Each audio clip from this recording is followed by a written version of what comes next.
was a pious man.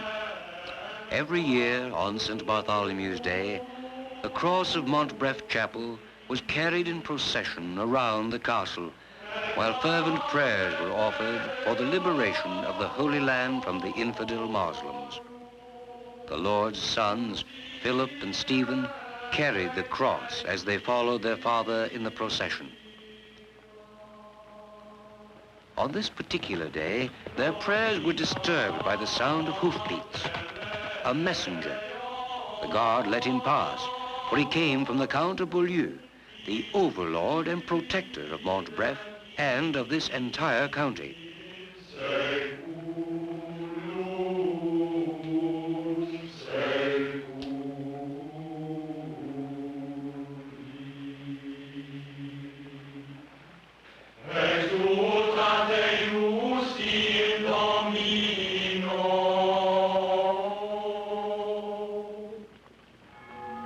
Only after the holy ceremony was Sir William ready to receive his protector's message.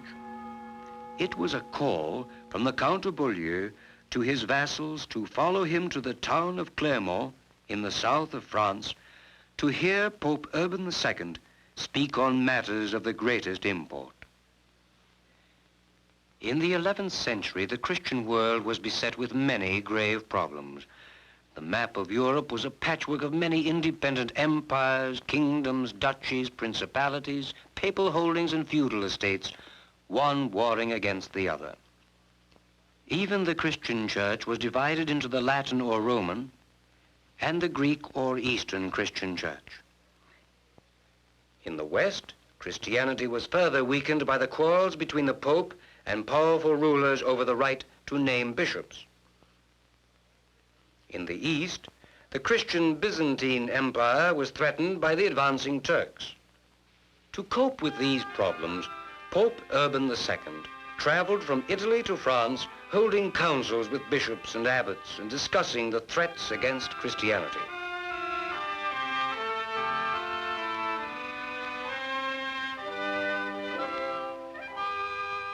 In the presence of eminent church leaders, Pope Urban received an emissary of the Byzantine Emperor, Alexius Comnenus, who desperately called for help against the invading Turks. This was the opportunity Urban had been praying for, an opportunity to reunite the divided churches of Christ under the leadership of Rome, and an opportunity to strengthen the power of Rome by leading the united Christians into battle for the liberation of the Holy Land. The Pope's sincere desire to help the Eastern Christians made a deep impression on the bishops, who swore to carry this message back to their provinces and arouse the noblemen and the people. In answer to Pope Urban's appeal to come to the meeting at Clermont in the south of France, Sir William and his sons, Philip and Stephen, resolved to undertake the long voyage.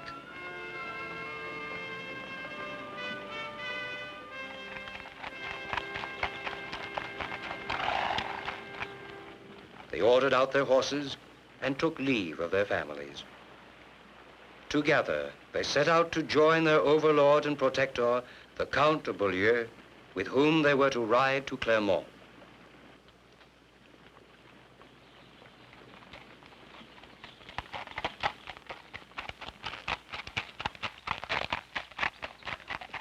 On a November day, in the year 1095, the noblemen of France gathered in front of the Cathedral of Clermont to hear the words of the Pope.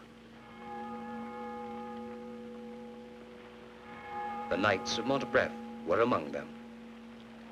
As a Frenchman by birth, the Pope first appealed to his fellow countrymen.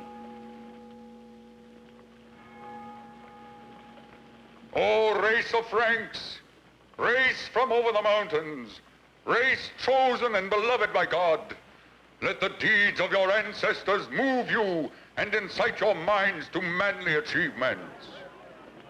Then, to the land-hungry nobles, Pope Urban said, The land you inhabit is too small for your great population, nor does it abound in wealth. Enter upon the road to the Holy Sepulchre. Wrest the land from the wicked race and subject it to yourselves, that land which, as the scripture says, floweth with milk and honey. In the end, the Pope lashed out against the quarreling princes. You rage against your brothers and cut one another to pieces. If, forsooth, you wish to be mindful of your souls, either lay down your girdle of such knighthood, or advance boldly as knights of Christ, and rush as quickly as you can to the defense of the Eastern Church.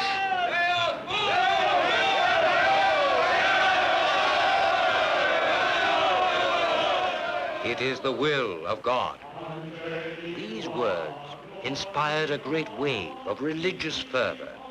The sign of the cross appeared on the garments of laymen and monks, and on the shields of the knights, and became the symbol of the Crusades.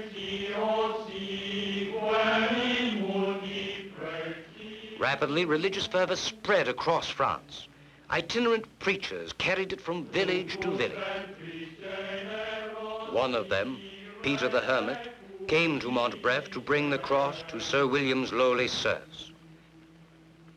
Impassioned words came from the preacher's mouth, words painting a picture of glorious adventures for the soldiers of Christ. As Peter the Hermit moved on, men and their womenfolk followed him in crowds, blindly confident that God would take care of his soldiers. Such was the power of the appeal of the Crusades among the common people.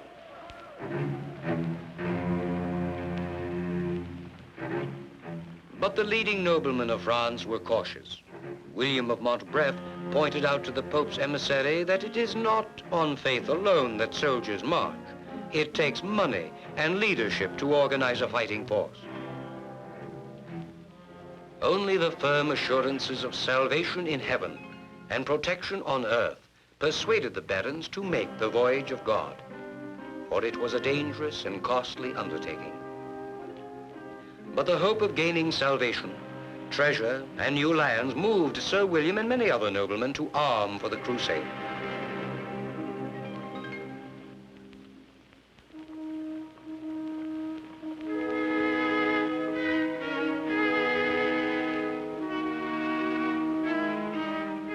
And so Philip and Stephen of Montbreth led their foot soldiers to Beaulieu to join forces with other vassals under the banner of their protector.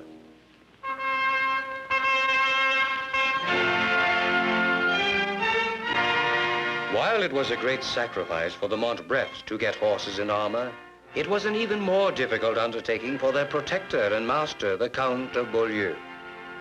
To obtain needed gold, the Count offered to sell privileges to towns under his protection. The town council of Beaulieu, for instance, collected money from its merchants and craftsmen to buy the charter that would make it a free town. In this way, even before the knights had left France, the first impact of the Crusades was felt.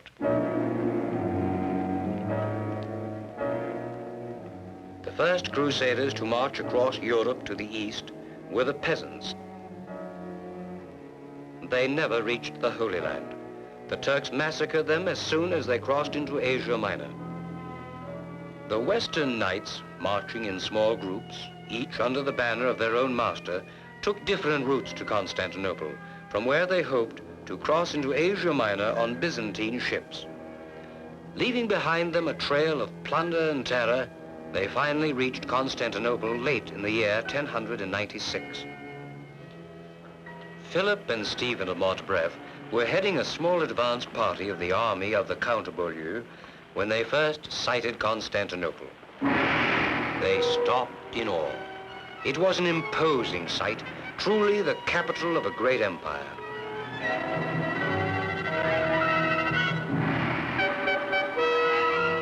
The Count of Beaulieu, accompanied by Philip and Stephen of Montbreth, was received by the emperor.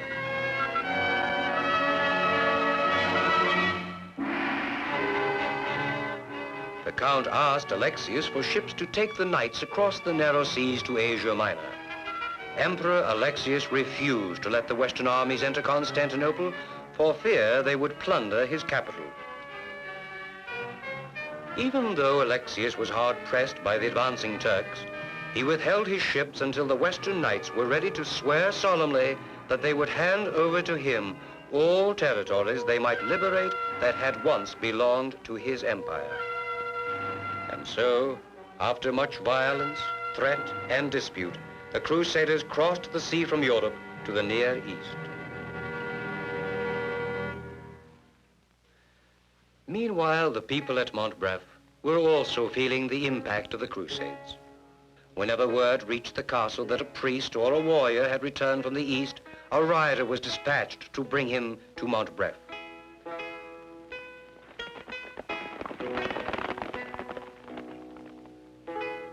These travelers told wondrous tales about Constantinople, the magnificence of the buildings, the wealth of the merchants, the holiest relics in their churches, of silks and garments, of food never seen in the West, of miracles and sufferings.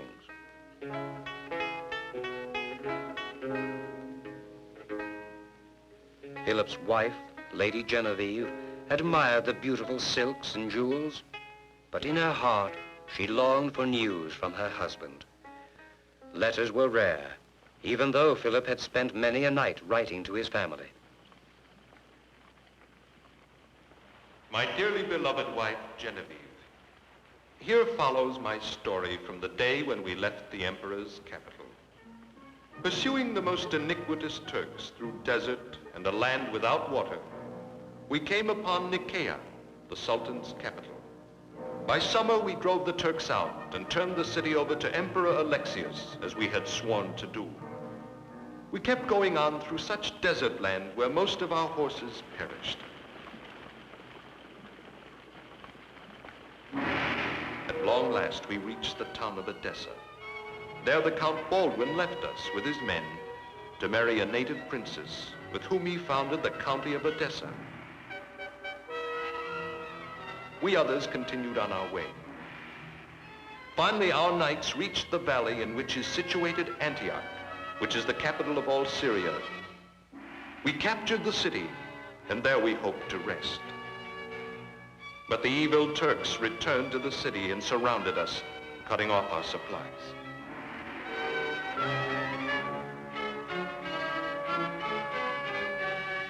When all seemed lost, God saved us miraculously. A humble foot soldier called Peter Bartholomew had a vision of an angel who told him that the lance which had pierced the blessed body of our Savior lay buried in the holy city of Antioch. Peter began to dig for it, and with the help of others, he found it. Carrying the holy lance in front of us and shouting prayers, we attacked and surprised the Turks.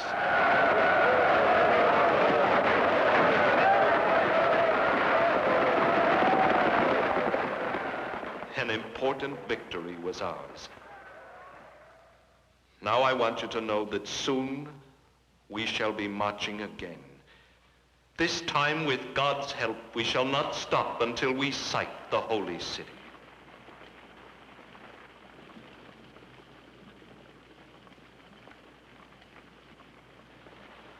But it took many months and untold hardships before the crusading armies reached the borders of the Holy Land.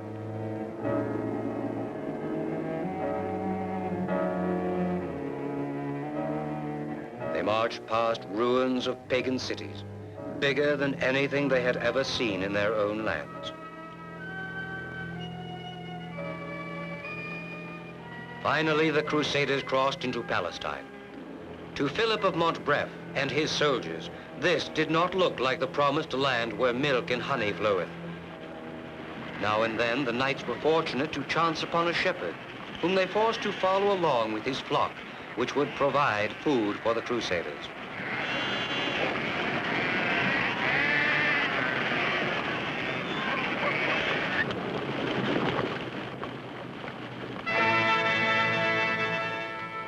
And then, one day early in 1099, Philip and Stephen rode up to an olive grove that overlooked Jerusalem.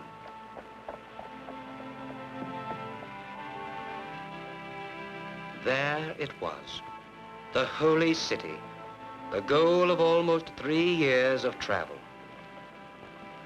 The city of Jerusalem was well protected by a wall and defended by a garrison of Egyptian soldiers.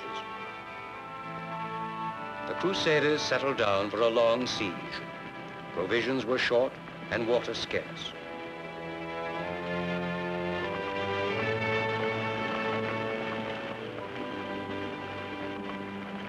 Sun, thirst, lack of food, and insufficient equipment weighed heavily on the leaders of the crusade. But once again, they found inspiration in faith. Peter the Hermit beseeched the knights to bury personal differences and purge their souls of sin.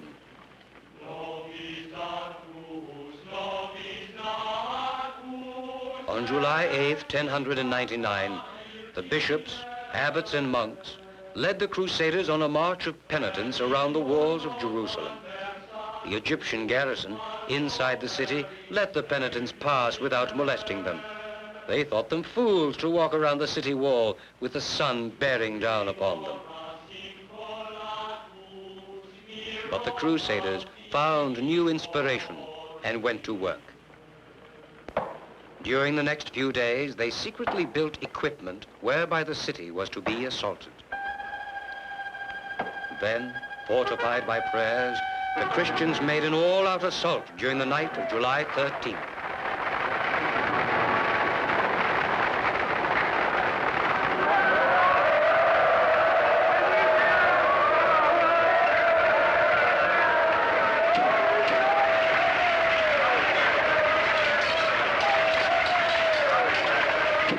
The sudden onslaught opened a breach in the city's fortifications.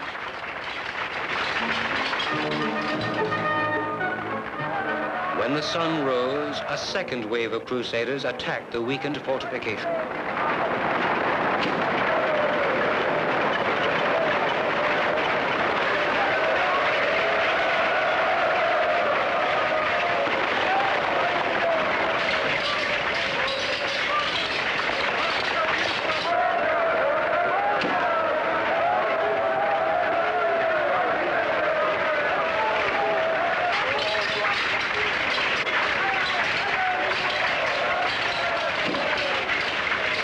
When the principal towers had fallen, the Crusaders carried the battle into the streets and massacred everyone who crossed their path.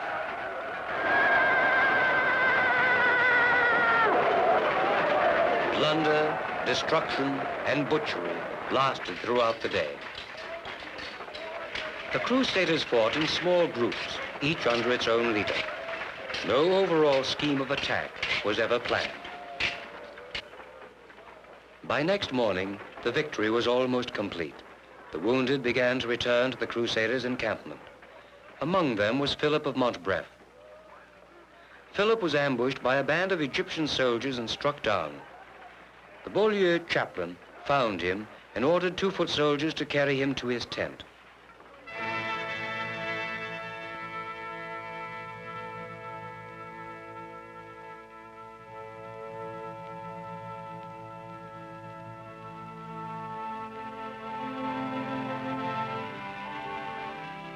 And while Philip was praying and cleansing his soul of sins, Stephen of Mont was filling his and his brothers' chests with spoils.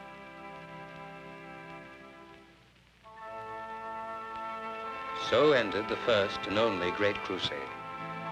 Many had set out to liberate the holy city. Few survived to see the day of victory. Because of his wounds, Philip decided to return home as soon as a ship could be found.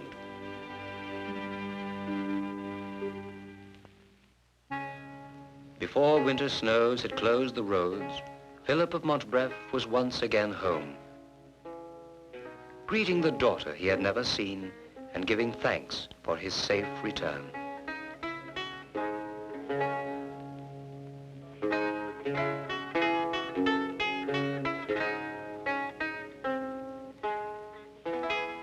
Stephen's betrothed waited anxiously for news from him. Philip brought her presents and a message from Stephen.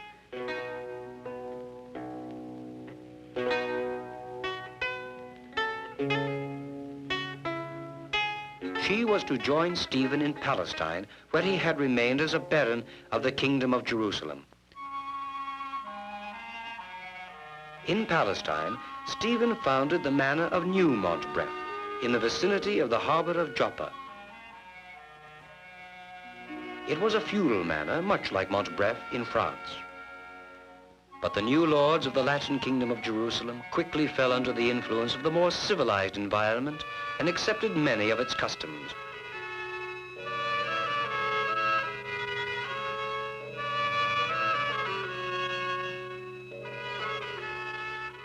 At the table, foods were offered hitherto unknown to people in Western Europe. Spices from the east came easily by land route to Jerusalem and by sea to Joppa. Venetian, Genoese, and Pisan traders plied their way back and forth, carrying a profitable trade to the west. When Stephen's Palestinian-born son fell gravely ill, a Muslim doctor of great repute came to his bedside. Infidel though he was, the Moslem was wise, learned, and well-mannered. Gradually, the knights of Western Europe acquired new habits, not only in food and clothing, but in learning, in art, and above all, in tolerance. In spite of all this, feudal life in the Near East rested on uneasy foundations. Muslim revenge was inevitable. Less than 50 years after the liberation of Jerusalem, the Muslims were on the march again. They conquered the county of Edessa and threatened all the Latin possessions in the east. When the news reached the west, the Pope asked Abbot Bernard of Clairvaux, the most famous preacher of his time, to call for a second crusade. Led by two kings, one German and one French, the second crusade ended in complete failure.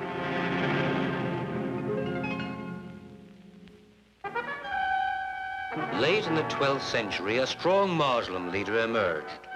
The Sultan Saladin unified the Muslim tribes and in 1187 captured Jerusalem from the Latin Knights. Then, Pope Innocent called for a third crusade. Organized by the foremost Catholic princes of the time, Richard of England, Frederick of Germany, and Philip Augustus of France, three crusading armies were to converge on Jerusalem. Frederick drowned on the way. The French and English kings and their knights quarreled amongst themselves and brought failure to the Third Crusade. Only Richard, by feats of personal bravery, succeeded in securing pilgrimage rights from Saladin. Then in the year 1203, Pope Innocent called for a fourth crusade.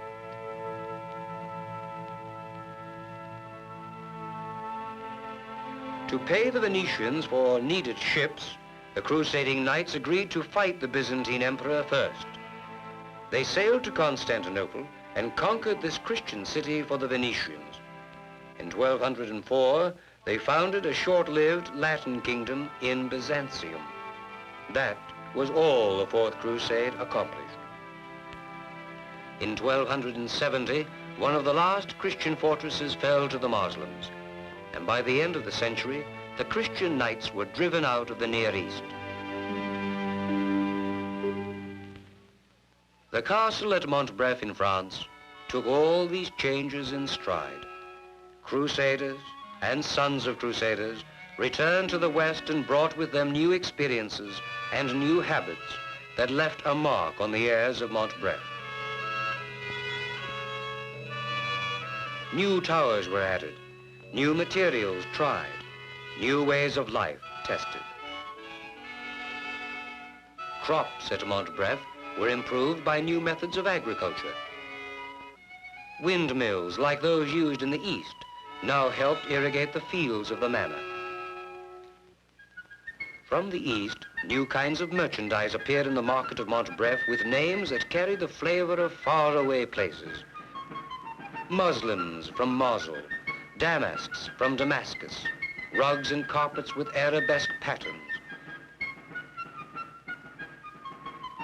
Eastern spices, fruits and luxuries like sesame and carob, maize and rice, alum and aloes appeared in the Montbreth marketplace.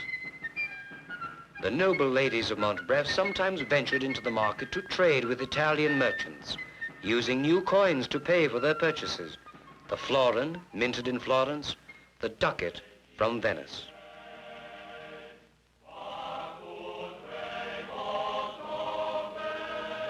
So by the close of the 13th century, the era of the Crusades came to an end. An era which, in spite of its high cost in life and treasure, profoundly influenced the course of Western civilization.